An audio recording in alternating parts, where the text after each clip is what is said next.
Seja bem-vindo ao nosso canal do YouTube. Nessa edição você confere uma entrevista com o desembargador Paulo Roberto Vasconcelos. Obrigada, desembargador, por aceitar o nosso convite. E eu gostaria que o senhor contasse para a gente como é que surgiu a ideia de ser magistrado. Isso veio ao longo do seu estudo ou isso veio lá de criança? Inicialmente a ideia de ser advogado, né? Ser bacharel em Direito. Então essa ideia até, quando a gente tem muitos parentes, esses parentes procuram influenciar um pouco. Eu, na verdade, queria ser engenheiro, mas de repente comecei a fazer esse preparatório para o vestibular e senti que realmente minha tendência era outra. E aí vem um tio e fala, pô, porque você não vai ser advogado, porque não vai ser administrador? E aí eu aceitei essa ideia e comecei a fazer o preparatório para 2 cursos, né? Que era na área de administração e na área do direito. E realmente eu acho que deu certo, porque consegui fazer um pela manhã, outra pela noite, fui estudando, passei nos vestibulares e me formei em ambos os cursos. Conta um pouquinho da sua trajetória, desembargador, como magistrado. Quando o senhor ingressou no concurso, ingressou na carreira e foi para qual local, primeiramente? Inicialmente, no dia, se não me falha a memória, dia 20 de junho de 1984, junto com outros colegas que estão aqui como desembargadores também, tomamos posse, né, no cargo de juiz substituto, e aí cada um foi para a sua comarca já definida pelo tribunal. E eu fui parar lá em Guarapuava, como primeira sede de sessão judiciária, né? E ali atendia Palmital, Pitanga e Prudentópolis, além da sede que era Guarapuava. E depois de um mês, nós fomos então designados para Pitanga, como juiz criminal, e fiquei ali atuando no crime por algum tempo. Mas de repente já era designado para Palmital, então o substituto naquela época não tinha muita parada, ele ficava se movendo muito, né? Mas um dos problemas maiores foi Palmital, porque realmente naquela época eram 60 quilômetros aproximadamente de estrada de barro, era difícil acesso, e nós tínhamos que dormir na casa do juiz, que não tinha móveis, não tinha nada, porque o titular não ocupava a casa, e era um colchão no chão, né? Você dormia naquele colchão que foi cedido pelo escrivão do crime, e algumas pessoas ajudavam ali, te fornecendo alguma coisa, mas não tinha absolutamente nenhuma estrutura, digamos assim, razoável para se viver bem. Sofremos muito, foram mais ou menos 2 meses que eu fiquei nessa situação ali, difícil, e uma cidade perigosa. Até me lembro de um episódio interessante ali em Palmital, quando me chega o presidente do PMDB, naquela época, e fala para mim, doutor, eu estou sendo ameaçado de morte. O que eu faço? Eu falei, olha, o melhor remédio para o senhor e a sua família é sair imediatamente de Palmital e ir para outra área, ir para outra região. Se o senhor não fizer isso, vai estar completamente correndo risco de vida. E ele, não, mas é difícil sair daqui, porque eu sou meio político e tal, né? Eu falei, olha, eu estou lhe aconselhando, o senhor pense bem. E lá foi ele embora. Não teve dúvida, passou 1 mês, 2 meses, mataram o cidadão. E na sequência, depois de matarem esse cidadão, que era o presidente de um partido, mataram o delegado. Daí que descobriram que o delegado foi quem mandou matar esse político. E na sequência, depois também entrou o prefeito no meio, que mandado matar o delegado. Então, sabe, são coisas assim que aconteceram rapidamente ali. Tivemos um juiz até que passou por Palmital lá, eu não vou citar o nome dele porque ele não me autorizou, mas ele teve até que sair da comarca, porque ele foi ameaçado de morte. Então a Palmital realmente naquela época, 1985, né, por aí, 84, era muito complicado. Hoje já está bem civilizado, inclusive a estrada asfaltada, está tudo bem. Mas fiquei ali naquela região mais ou menos 2 anos aproximadamente, né, atendendo tudo aquilo ali. E foi, na verdade, um laboratório, porque saí dali com uma boa experiência. Depois atendi Paranaguá também, um período de 6 meses. Atendi Clevelândia, foi muito bom também, outra boa experiência. E passei por algumas comarcas assim como substituto, né, até que fui parar em Tomazina, como titular já da comarca. E as questões das audiências? O que o senhor lembra de fato marcante? Tem alguma em especial que o senhor lembra que aconteceu uma situação inusitada, por exemplo? Eu me recordo de uma que aconteceu em Pitanga, realmente, que era uma questão de terem roubado alguns porcos de uma fazenda, né? E nessa situação toda, à medida que o acusado ia falando como é que ele praticou aquele furto, como ele subtraiu os porcos, depois vendo também as declarações digamos, do proprietário, né? Você dava muita risada, porque era uma coisa muito diferenciada. Então tinham muitos fatos assim muito interessantes, mas tem um que realmente que eu te contei há pouco até, que é um caso em Tomazina, né, onde eu fui titular por 3 anos, com muita honra. Hoje até tenho aqui meu diploma atrás de mim aqui como cidadão honorário daquela comarca, né?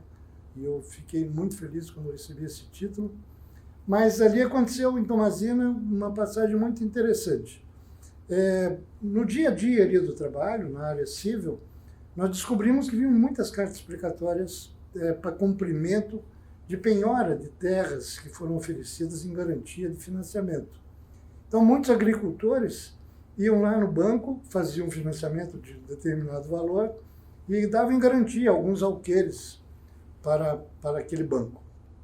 E o banco, automaticamente, o cidadão não pagava, executava, né, e vinha a penhora para Tomazina através de carta precatória. Só que quando a gente mandava cumprir, o oficial de justiça chegava no local, não encontrava absolutamente terra nenhuma.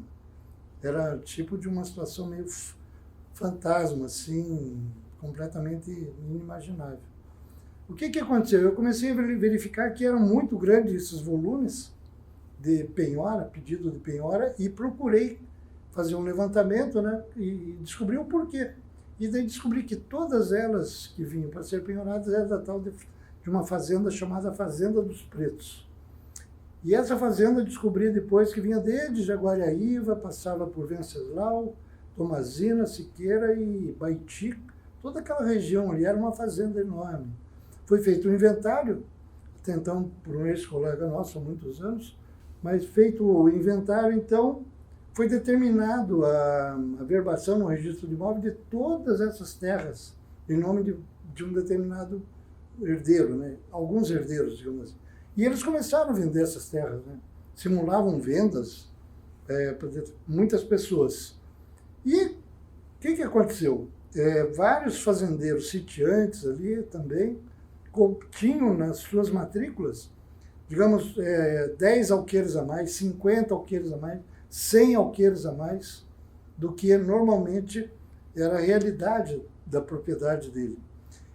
Bom, feito isso, eu cheguei à seguinte conclusão: a única forma de resolver aquilo ali era fazer uma determinação ao registro de imóveis para que levantasse todas as matrículas que estavam inseridas naquela Fazenda dos Pretos.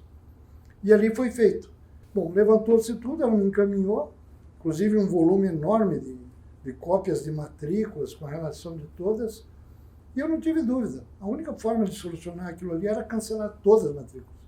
Baixei um ato como diretor do fórum, né, cancelando todas aquelas matrículas da Fazenda do Preto por não existir, né, essas terras lá em Tomazina e ali na região toda. Bom, com isso, determinei a verbação em cada matrícula do cancelamento, e no momento que foi notificado os proprietários, então, que estava averbado o cancelamento de, digamos, 50 alqueires, 20 ou 30, de cada matrícula deles lá, eles ficaram horrorizados, né? Perplexos com a atitude assim, judicial, na verdade mais administrativa, do diretor do Fórum da Comarca de Tomazina. Muitos foram reclamar no fórum, teve um até que foi na minha casa, pessoalmente, e eu recebi. E, aliás, me recordo até que, nesse momento, no dia seguinte, eu liguei para a corregedoria e comuniquei à corregedoria desse fato, que eu tinha tomado essa decisão, né? E o corregedor, na época, me apoiou, falou: não, mas está certo, você foi corajoso até em tomar essa decisão. Muito bem. A partir dali, então, as terras de Tomazina começaram a se regularizar, quer dizer, não havia mais carta precatória de banco, não tinha como fazer penhora mais de uma coisa que não existia, né?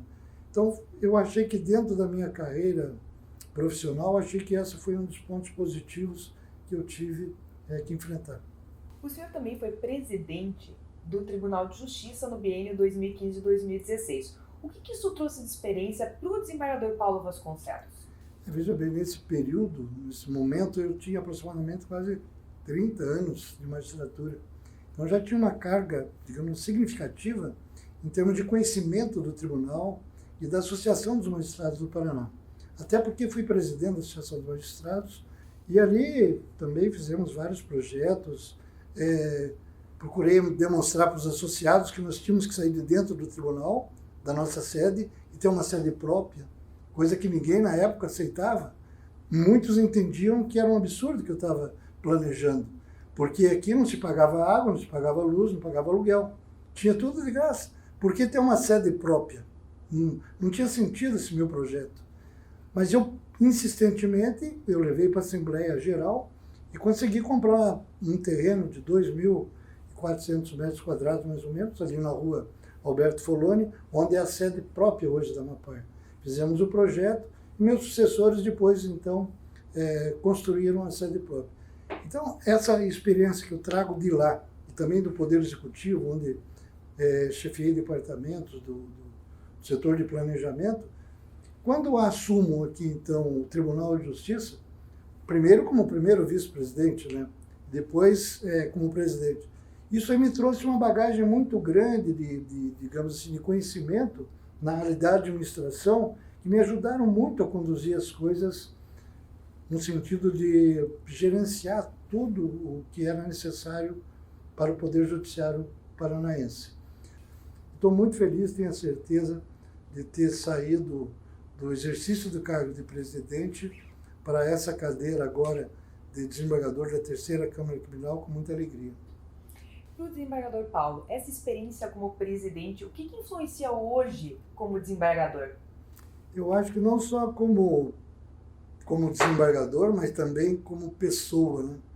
Porque é impressionante, né? Hoje, já aos 70 anos de vida, eu vejo que os meus conhecimentos que eu adquiri, né, no tribunal durante todos esses anos, também um pouco lá na administração do Poder Executivo, na área de planejamento, nossa, hoje eu me considero assim apto para ajudar e colaborar em qualquer plano de ação, ou qualquer, digamos assim, necessidade de se implementar qualquer atividade administrativa, principalmente. E na área jurídica, né, você sabe que nós atuamos aqui na área criminal, também atuamos de forma competente, eficiente. Até há pouco tempo fui presidente da Câmara, lá, junto com meus queridos colegas, desembargador Eugênio Grandinetti, desembargador Pupi, desembargador Gamaliel, desembargador Chichoque, que há pouco faleceu, nos deixou, lamentavelmente.